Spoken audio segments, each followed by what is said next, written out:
Welcome, everybody, to the Help Dr. Fantastic and Thunder Save the Planet show.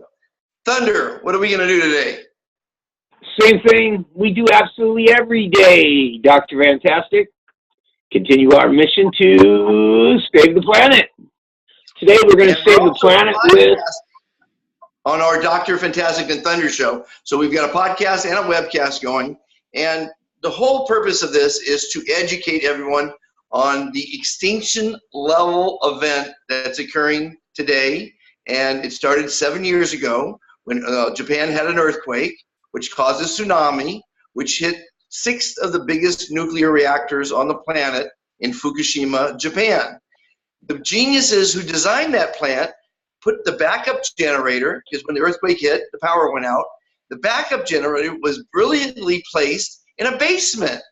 And a tidal wave hits the coast, it goes to the lowest position, which is a basement or ground floor.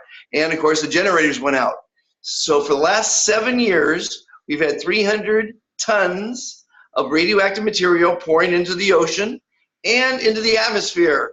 So we've got a lot of Thunder, if you could, Thunder, can you bring some images of the mutilations that are occurring around the world in humans, fish, animals, plants, insects, fruits, and vegetables. So pretty much everything's being radiated, generation upon generation, because as of the last 7 years, you can imagine how many generations of fish that got polluted, that mated, and then passed it on. So we have a 3-phase plan of attack for this show and for saving the planet. Phase 1 is education. People need to hear what we're talking about right now. I've been talking, we just started a couple weeks ago, and nearly everyone I've asked about Fukushima, I can finally pronounce it, no one knows what's going on. And the government certainly doesn't want you to know about it, because they want you to work your 8 to 5, go home, watch TV, and repeat the next day. Don't think about extraterrestrials. Don't think about extinction level events. Just mind your own business. They'll take care of things, which they're not. So we got fired up and while talking to a few people about this extinction level event, and we launched this channel. We want everyone watching to share it with people, because everyone needs to know what's going on. So phase 1 is education. Tell the world, let's get the celebrities, let's get the scientists, let's get the politicians, let's make everyone aware that this problem didn't go away, even though you're not thinking about it. That's phase 1. Phase 2 will be come up with some solutions. And we're going to talk to Thunder, and he's got a solution. And we've got other people that we're going to be talking to that have other solutions. So phase 2 is find the solution. Phase 3 is fund the solution. And we've got some people with some big dollars that are coming in to help us save the planet. So let's on the phone with us today on the show, we have Barry from Florida. Of course, we got Thunder in Massachusetts, me in California, and Jesse in Philadelphia. Guys, welcome to the show. Hey, thank you. Thank you. Now, nice Jesse is a recent graduate, so he's the younger. Let's have the young guy go first. Jesse, what do you think about what I just said and what you know about Fukushima?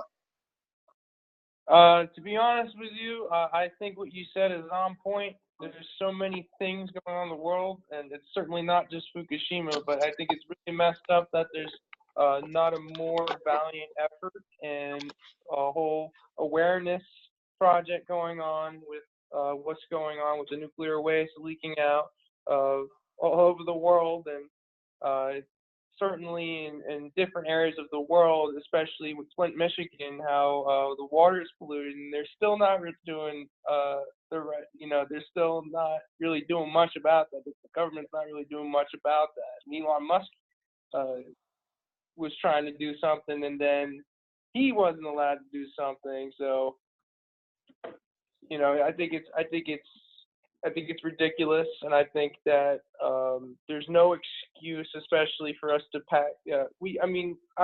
For some reason, the Trump administration thought it was a good idea to back out of the Paris Climate Agreement, and it's just things like that, and how all of a sudden the Environmental Protection Agency doesn't matter anymore, and then everything's just popping out of thin air. The writing's on the wall now, and that's what everybody has to deal with, or they could just stay asleep instead of be woke in the reality that is in their face. That's how I feel. Well, Jesse, you may not know this, but I think we have 104 nuclear reactors around our country, United States.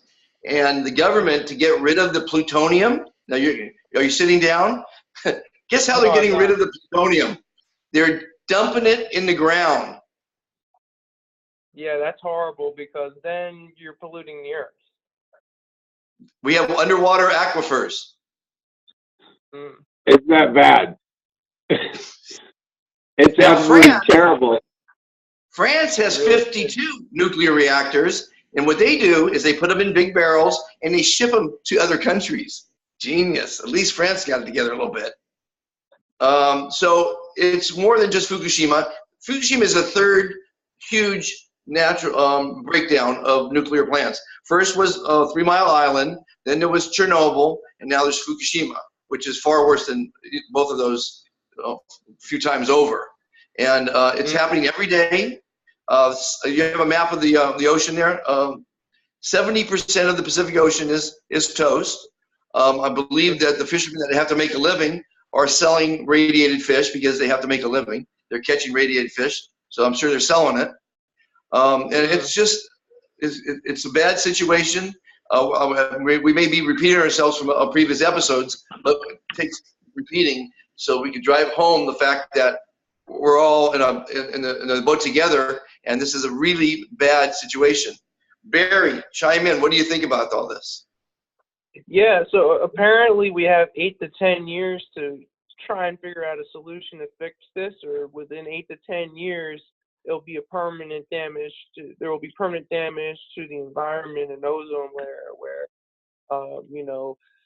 further generations of humankind, it's going to be a real struggle for people to get the right nutrients from the food they eat, and especially with all these added dangerous chemicals, especially nuclear fallout we have to worry about now. So, or nuclear pollution, I guess. Would that be the same thing? Nuclear fallout is basically, Well, I just thought it was the ocean that got polluted, and that the plant basically went down to the bottom of the ocean, 4.5 miles down.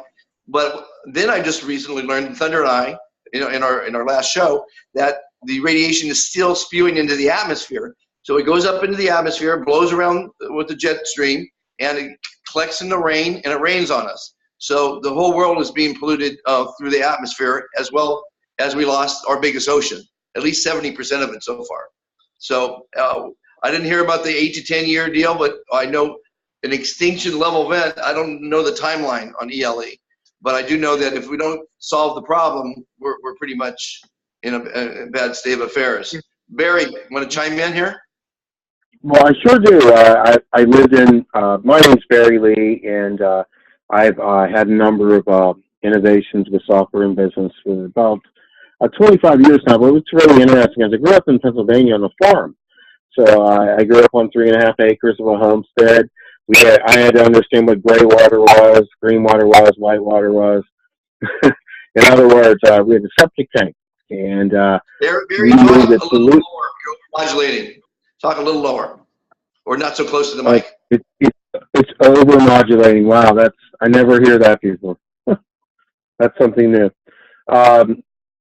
So I have an interest in this. I lived in NorCal for quite a while. I lived in San Francisco, and when this happened, my family actually was in Tokyo. Part of my family's Air Force, and they are actually on the Big Island and Tokyo.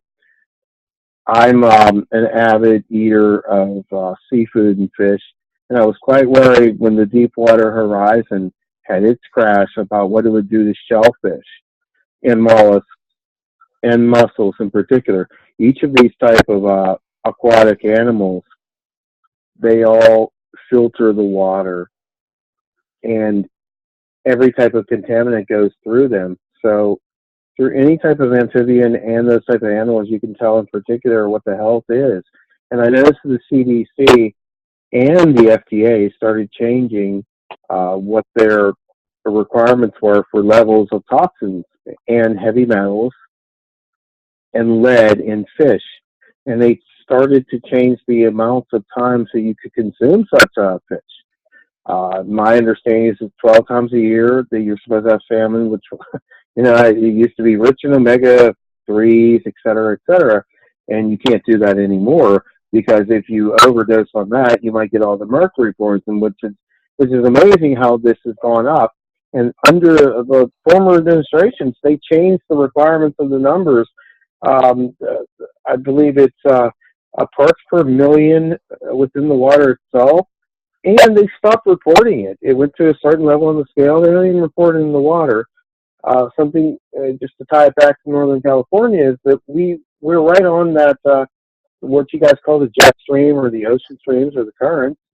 And I was watching as that fallout crept across the ocean to the Pacific, and it was unbelievable. Now, I'm no longer there. I'm in Vero Beach, Florida now, but I know we have local incidents. I talk to local people, and they have red tide formations, and they've never seen the levels as low as they are. And, of course, we're protected. We're on the Space Coast, as they call it. We're protected with that inland harbor type situation. It's gorgeous, but there are a number of people that I know are Florida residents. They're friends that are getting problems with the red tide. So local people are feeling it. What's the red tide taste like? Is it kind of fruity or no? Okay. It does sound delicious, doesn't it? Kind of a fruit punch. I live in Marina Del Rey, and I've seen red tide here a few times, and it's pretty disgusting. It's where the plankton are dying, correct? Right. Yeah, it's a starvation of oxygen. Well, we got to come up with some solutions. And Thunder has got an idea, and he's been working on it as a possible solution. Want to talk about that, Thunder? Well, as you can see, I got green lights sitting around here, my little UFO buddies, because when we shoot lasers and we're trying to record imagery, a lot of times we wreck cameras by accident. And this is one of those times when we were looking at measuring different types of radioactivity. We'll use different lasers and optics. And this is one of the times when I go through a lot of equipment in a year. That's usually what one of the main things we're burning up are lasers and video optics. So what we're looking at doing is isolating the frequency which will contain radioactivity, and that frequency just happens to be gold. AU. Gold will retard, is that the right word to say? Retard? Reflect a frequency. Yeah, because gold's pretty smart stuff, so we got to use the right term. It will isolate the radioactivity. So now that we have been able to build well, basically it's going to look about the size of a Twinkie, and we are going to fill that with a gold resident off-gassing frequency by encasing gold in our organite. Then we will amplify and potentize that golden field up to about 8 to 10 miles, and construct the right pyramid size to render now Fukushima's radioactivity inert.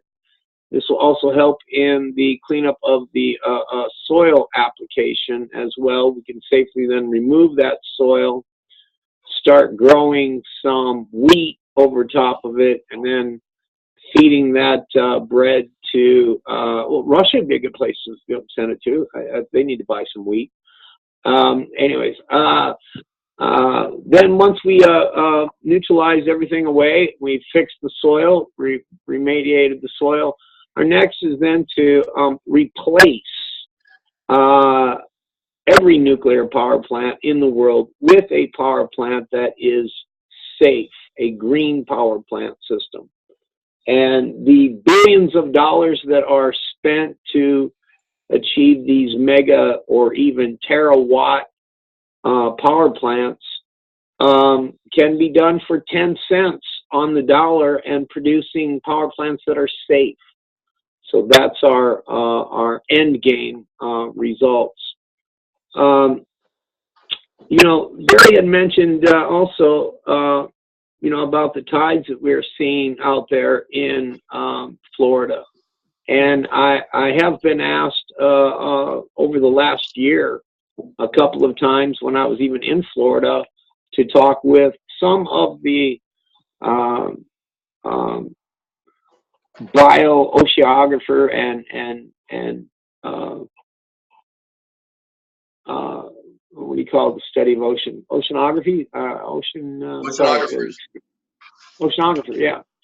And about the scenario that's going down there. In my opinion, what happened in Florida is because of Lake Okeechobee and the release of algae that happened when they opened up the flood water, or the flood canals, I guess you would call them. I don't know what you call them. For the boats. When that Carnival cruise ship can no longer go around the bottom of Florida and just wants to cut across it, I mean, that's when the problem began. And so wholeheartedly, I see, yeah. There's a lot of fat cats who owned a lot of swampland down there that got paid a lot of shipping whales, Absolutely. right? No question. Okay. Right with that. So that's what I see happening down there in that scenario. But we want to test with all aspects. Now, Florida is full of nuclear power plants as well. Right. And, yeah, I want to throw something in real quick about power plants and Dr. Fantastic, in particular, maybe towards you.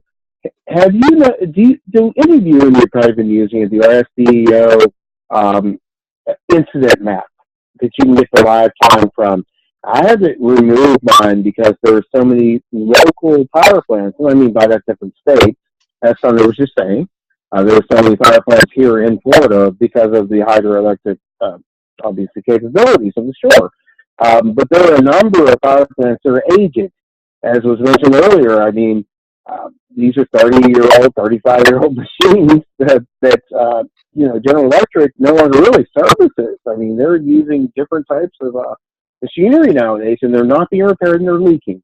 And they're leaking in, again, to our aquifers and the water. And I just wanted to bring that up real quick because, Thunder, you reminded me because all the different plants are down there on the machine. You know, I was told it takes tens of billions of dollars to decommission one. They just can't turn it off. It takes billions and billions of dollars when they want to shut it down. So that's right. Right. They sure can't shut it off. Right. That's Fukushima's problem. They can't just shut it off. Barry, can't shut it off. away from the microphone. You're really back away from the microphone. I'm miles away from it. Yeah. Tech Coach just can't shut it off. Fukushima. It's just hard to hear you. We have a cheaper. Our solution is actually cheaper than the cost for them to shut down. So they have to pay that money to shut down, Thunder. They don't have a choice. They have to spend $30 billion to shut down a plant. That's what it costs for them to shut it down, just to turn it off. It's like unbelievable. Because they think they have to build another one for the same amount of money. That's the reality. Oh. We have to get, so we're launching a new plant, guys, a new website rather. It's entitled Help Us Save the Planet. And we're going to post on our pages there all the anti-nuclear agencies, all the great speeches from dignitaries from around the world that are talking anti-nuclear energy, anti-nuclear bombs. As you guys know, we have 30 times the amount of bombs needed to incinerate the planet, 30 times over. And we're going to post a lot of information because information is what's important, so people know what's going on in the nuclear age. I think we dug ourselves a grave and we're burying ourselves in it. For sure. You know what, Jesse, I want to ask Dr. Fantastic, I want to ask Jesse something because you mentioned something early in the call and we've got some tech problems and me over-modulating for some. I don't know why. Jesse and I are on the business aspect of this because we believe, and I deeply in my heart, and one of the reasons I brought Jesse to speak with you, his background is more applied science, obviously, in engineering, whereas applied quantum physics doesn't always interpret to the world, Thunder, with all due respect. So that's why I brought my friend Jesse here. What we're trying to do is to educate Dr. Fantastic.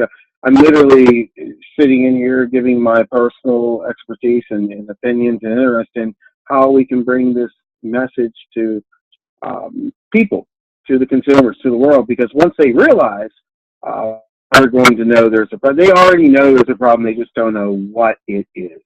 And I'm looking to bring automation and the legs to do that rather than we're going to really be bringing a strong effort with Thunder's technology and Jesse's knowledge of applied sciences and Dr. Fantastic, of course, your passion and your expertise. That's really, as far as I see, that's why we're here today, is to learn more from each other and try to find ways that we can immediately implement. Because as far as I'm saying, as I told Thunder the other day, first quarter 2019, I'm hitting the ground running with an educational campaign that we're going to be hopefully converting people onto this type of technology and information. So sorry, I just want to throw that out there. That's good. I mean, that's what it's all about, is throwing out knowledge. We're also going to be posting on the site foods you can eat that will help reduce the radiation in your body, because we're all getting low doses right now. Basically, if you're on sea level, you're pretty much better off at sea level right now because radiation is lower in the water and higher in the atmosphere. So sea level is probably the safest place to be right now. But we're going to give as much information about the dangers of radiation and how to counteract it with lithium technologies, with foods like sauerkraut. There's lots of different foods that you can eat that will help eliminate if there's any radiation in your body. I just bought a Geiger counter, so we're going to do some experiments with that. I've proven Thunder's technology over the years with laser heat guns, with on Be Fantastic Today, we've got a video show us how we eliminate electromagnetic frequencies from your cell phone. By the way, everyone who joins our channel gets a free one, which is kind of cool. Thunder has been generous to donate that to our membership. We've got over 700 people being fantastic. Jesse, I don't know if we've introduced it to you or not, but we will down the line. It started with the Be Fantastic movement, then it went into the podcast. Now it's into this webcast because we have a passion. I can't ignore something that's this important. My wife thinks I'm totally lost it because I'm trying to save the planet. So she's known me for quite some time, and maybe I have lost it, but Thunder, you and I have to do something. And it's with people like taking your time, Barry, Jesse, and others. Thank you for taking the time to at least address the issue and throw your 2 cents into the pot. And let's reach out to everyone. Mind if I provide my input as far as approaching solutions? That's why you're here. One thing that I support right now is known as, I'm not sure if you're familiar with this technique of farming, but it's known as vertical farming. So, for instance, I know it's Bowery farms, I think they're called Bowery farms, and I think they're in New York City. They work on this technique of farming where you have shelves stacked together, then you have these little ecosystems for the plants to grow in. And this is all indoors in a factory, and these are organic, they're growing organic crops on these shelves, which I find fascinating. Another point I want to bring up is the idea of a biosphere. So basically isolating certain vulnerable plants that are essential to us from destructive environments. So basically think of like I guess a little chest or a little place to put all these different plants into the right ecosystems, and we can monitor and control the temperature in the atmosphere that our crops grow in. And then perhaps we can do the same for herds of animals, where we have them bunched in their own ecosystem, where they can help fertilize crops and all that good stuff that matters. So I think going down the line, especially if we're dealing with all this nuclear pollution, we have to build these biospheres. We have to invest in vertical farming. Obviously, fossil fuels is dangerous and is not helping the situation with the ozone layer. So finding a way that we can use alternative sources of fuels to get a leg up and help humanity. And technology as in the convenience of dealing with all these problems around the world, as well as the projection of our own ego. I always consider technology not only a convenience of man, but a projection of what we're trying to do for the world and what exemplifies our personalities or our persona. So the way I think of technology and how we should utilize it, and making this environmental effort is going to be really important. And especially with my biomedical technologies, I definitely have a vested interest in environmentalism, using technology for environmental causes, if that makes any sense. It does. Yeah, and there was one more point I wanted to make. I forgot what it was, but I think I said a handful. I don't know if anybody had, based on what I mentioned. I'm very familiar with vertical grow. Absolutely, I'm all for vertical grow. I think per acreage, you can't really. I mean, the highest yield per acreage. Vertical grow is the most economical way and the highest yield you will see. So yes, I completely concur. We urban farming. I wanted to tie this into Dr. Fantastic had mentioned the plants you can eat in vertical growing that was just mentioned, spirulina and different types of microgreens are a very hot trend right now, and they're done in vertical tray growing. And as Dr. Fantastic was talking about, there are certain plants that the human being can take that are grown in this microgreen environment that work amazing, including hemp, and cleaning up waste sites and nuclear waste and such. I was talking more about the edible greens, but speaking of plants, there's obviously great applications and great money in hemp and cannabis cultivation. I just want to throw it out. Sorry about the can, guys. I'll do something different next time. And kelp, kelp is a good thing to eat as long as it's farmed in the right area. You know, I think I saw about 25 foods that are good to eat. Pickles. I love food. Kimchi. Kimchi. I work commission with a company known as Meridian Botanicals, located in St. Louis, and I've heard of them. Oh yeah. So for those of you who don't know, I can share the website and I can share a 10% discount code within in the chat. So if you guys want to help promote the business and you get a 10% discount at checkout, we have USDA grade product, USDA organic grade product, certification of authenticity, meaning no added metals and all that bad stuff. So, and the guy who owns the business, his name's Justin. He's excellent. He really knows his stuff about all the neuropharmacological reactions that happen with all the different blends we have and extracts, and we have health stuff, as in essential oils, vitamins and minerals that we sell on the website too. And I figured I'd bring up that information since we're talking about different foods that we can focus on and how we can better focus on well-being when we're in this time where we're dealing with nuclear pollution. Well, Jesse, we'd love to have Meridian and yourself back on our other show, which is all about improving your mind, your body, and the planet. And that sounds like you've got a solution for improving the body with Meridian Botanics. So we'd love to schedule an appointment on that show. Do you guys have zeolite?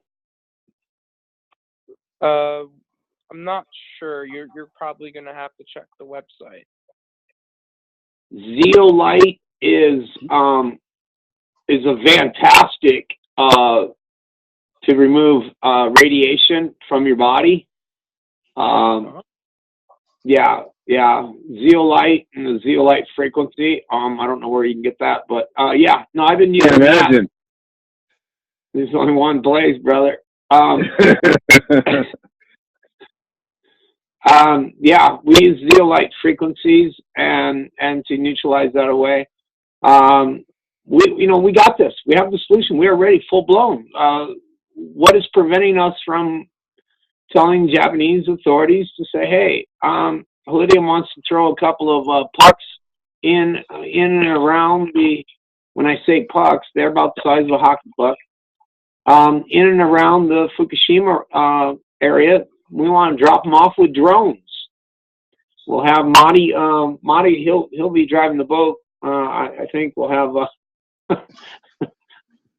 I'll operate the drone from my laptop on the other end of the Pacific. No. And we'll deploy these hockey pucks in the area and then pull the Geiger counter out there. I mean, we don't know how to get any more proof than that. Okay, it's now safe. Go in there and let's fix it. You know what? I think I know you're being a little tongue in cheek, but you're not at the same time, and neither am I. And what I had mentioned earlier about the leaking plants that are all over the United States, maybe there is a way that we can. I mean, we have Jesse, Temple University. They have, from my understanding, a particle collider there. And I probably should have said that. I'm going to get myself in trouble right now, right? I believe they have, yeah, you're not supposed to. I believe they have a particle collider there. And maybe there is a possibility that we can do a lab level investigation of the reduction. And maybe there's someone that's willing to write a paper. Well, go ahead, please. Because I don't know that much about it. I know about marketing and how I get the word out. I mean, we can do this, but hey, you're going to tell me that they're going to release a radioactive particle and then try to test it on their campus? No, we can't. No, they would never go with that. That's too risky. But I'm not going with that. Yeah. Well, hey, Dean. Hey, we'd like to release a nuclear isotope there on your campus. Would that be okay? That might be a tough one to convince. Wait a minute. Can't they keep it in a box and we drop your helium on the box? Right, and that's what I was going to say, because the isolators on the particle collider, that's what they're for. The reason is to measure the reaction of the right. Well, I wasn't saying open a strange in the middle of Temple. Yeah, we don't want to call campus authorities and let them know that we might have a leak. Oops. Iridium was wrong. Thunder was wrong. Uh-oh. Right. Hey, Jesse, what do you think? We're open on your campus, man. Yeah. No, we can't. Did we lose Jesse? Hello? Did we lose Jesse? Hey. I sorry, I thought somebody asked me something. Well, we lost your cam. Oh, yeah. Hold on one second.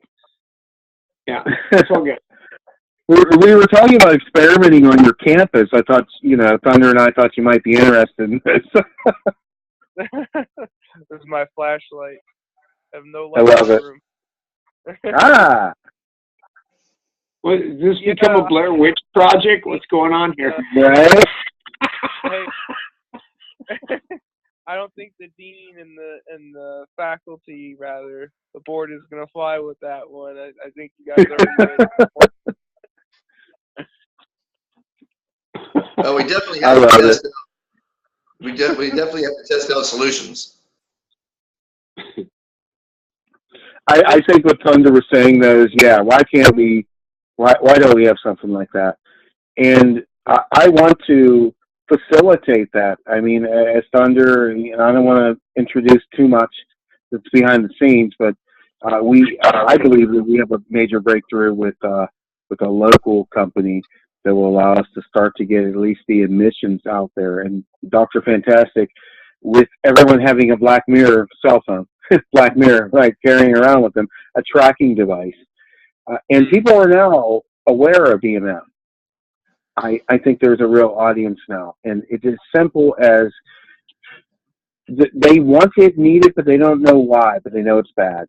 And all we have to do is to find a vehicle to get the word out. And I'm willing to start with that. I'm looking for you guys to define a little better, how you want your message articulated.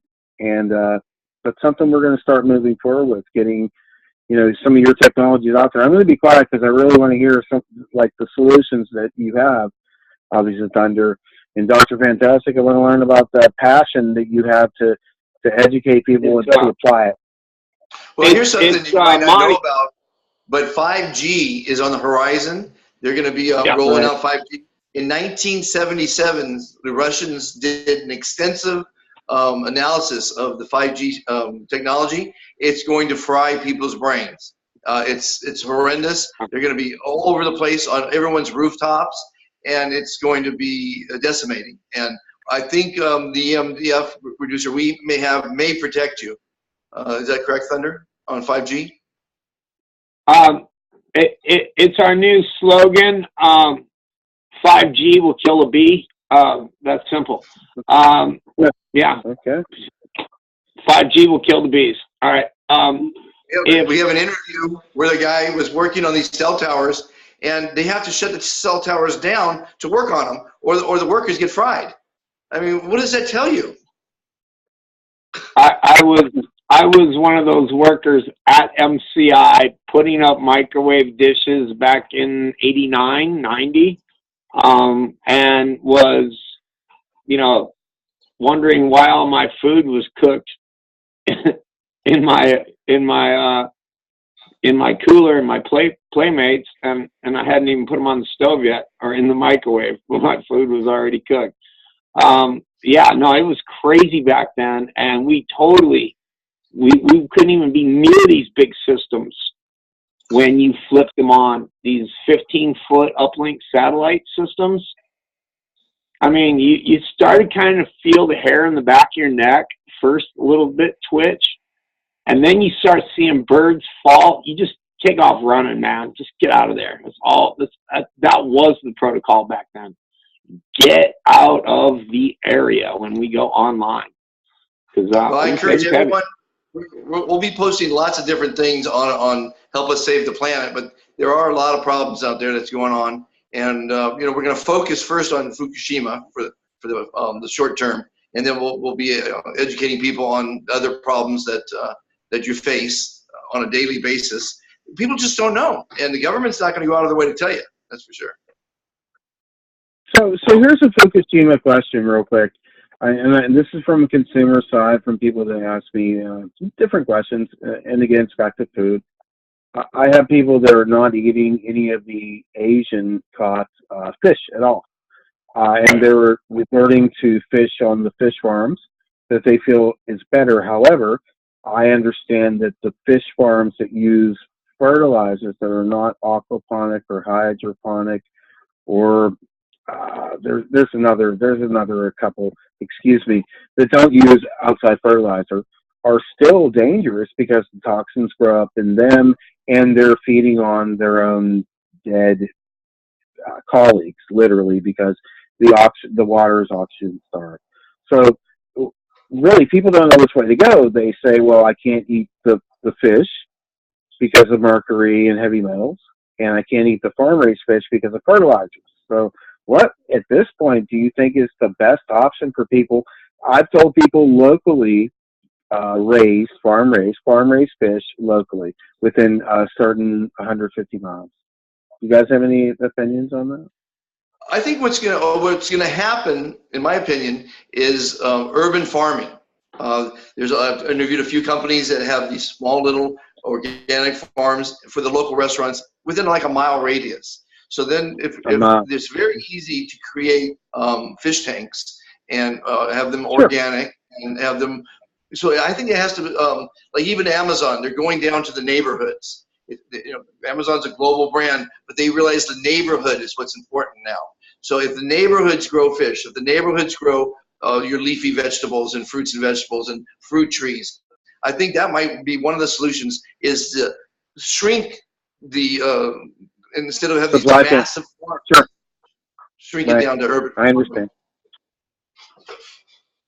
Absolutely. No, that makes perfect sense. And yeah, wow. Okay. Right. One of the projects that I've been asked to oversee and kind of, overlook as far as adding expertise and consulting is a 7-story greenhouse where the top 6 stories are food that is being grown vertically.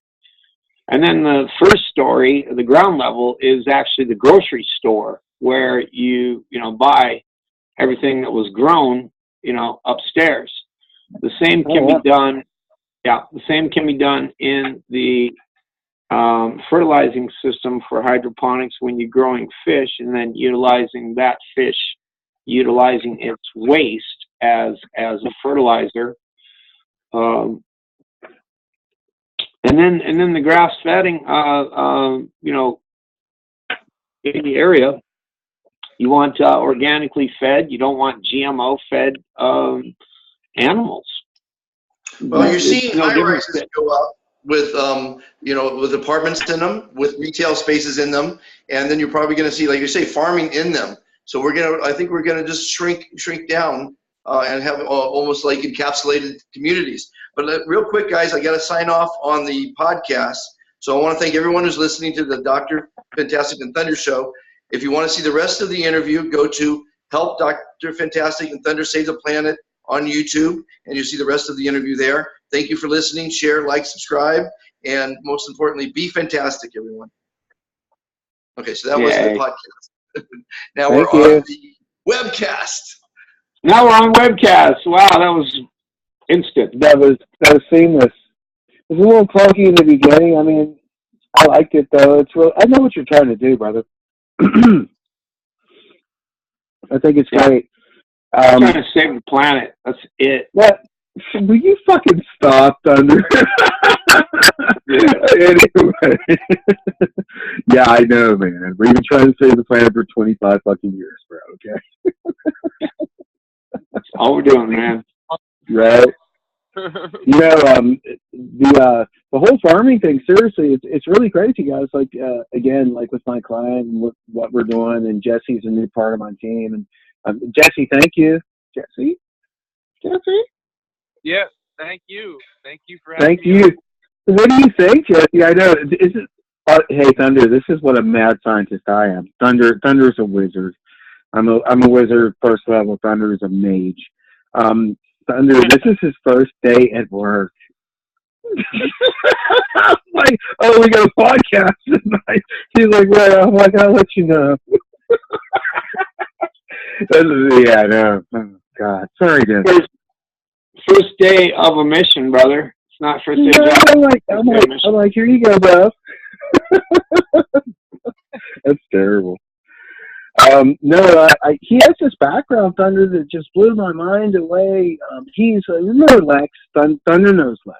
Lex, remember Lex, Thunder? Lex? Lex from Longhorn from Coast to Coast? No, not Lex, that guy, not the producer. No, Lex, my guy, Lex. Remember Lex with me from fucking Philadelphia, New Jersey? Lex, Kinda, yeah. Okay, I remember, yeah. the computer guy, yeah, that's Yeah. for Bessie to me. Gotcha. Right. And that's how we're here. And what I'm thinking that was so amazing is a couple weeks ago, Thunder, this blew my mind. I'm looking for different verticals, for the end clients, and obviously there are ways to get the word out. I mean, that's what we do: a phone room, a call center, and that's we get the word out and we fulfill. So crazy! I get this thing about microgreens and vertical farming, and I hadn't really been into that. I'm more into aquaponics, which is the fish, the closed loop system, as we talked about before. And that blew my mind, and it's funny that Jesse brought that up, because they're talking about for $1,000 investment that you can make $6,000 a month just on. You have to get an outlet, of course. You have to get a store to buy the greens or turn them into whatever. But yeah, I think that's super interesting. Here's guys. I want to say one thing. I gotta say one thing. This is what I really, really want to do. It's a rehab for all these other goals, but at the same time, what we teach people is a business in the box that is that. It's a little sustainable business in the box. Teach them how to be micro farmers, run their little email marketing, learn their little computer thing, and be entrepreneurs. That's what I'm only trying to work on selling for people that are in trouble. Taking that to the next level, we can give them through a Thunder's Aquarium LED light system 20,000 watts of electricity off the grid, free every day. Then that would feed their little home, get off the grid. It could even be a bomb shelter. We could bury these little container homes. But people, I think the solution is going to be self-reliant. In other words, grow your food, grow your fish. And I think the new cities of the future will probably just be not reaching out to foreign, distribution, foreign, bringing in product. Bring it from their home, I totally get the homesteading and the bootstrapping. I get it. And not to say San Francisco again, but I will say it again. I mean, in the early 2000s, we were doing it. I mean, there were office buildings with gardens on top and solar panels, and we were collecting water. I'm telling you, we were doing it. I don't know what they're doing now. I ain't been there in a minute. But I know we were doing it then. And I know we also had a program that took, when I left, it was 70% of restaurant waste was being recycled. I mean, that's pretty badass. I mean, they were literally if you chopped up a scallion, it was turned into anything. Maybe fuel alcohol, maybe a mat, maybe a napkin. I mean, they were really, really, really good. And I heard something has gotten better. Even in Charleston, West Virginia, where our company is based, they have something called Tri-Valley Biofuels, and they're reclaiming the oil. You know what I mean, Thunder? I know exactly what you mean. It's my favorite hobby. Yeah, man, that's really hot, ain't it? Here's what's even hotter. Check this out. So the community where I grew up in Pennsylvania, where I was born, there's a subsidiary called Braddock. Remember we talked about Braddock, Pennsylvania before, Thunder? Well, in Braddock, their Mayor Fetterman, has made news from Braddock itself is like this broken steel town that's not coming back under Trump. But that's not here nor there. But what is amazing is he's a white guy, and it's mostly young black kids, and he's got so much of a respect. He has 3 bio reclamation companies there, a biofuel, another one that does recycles tires that I used to work for, and there's some other company, it doesn't even matter. Now he's elevated from mayor to governor. He's the governor of the state in 7 years. He's a young man like I am in spirit.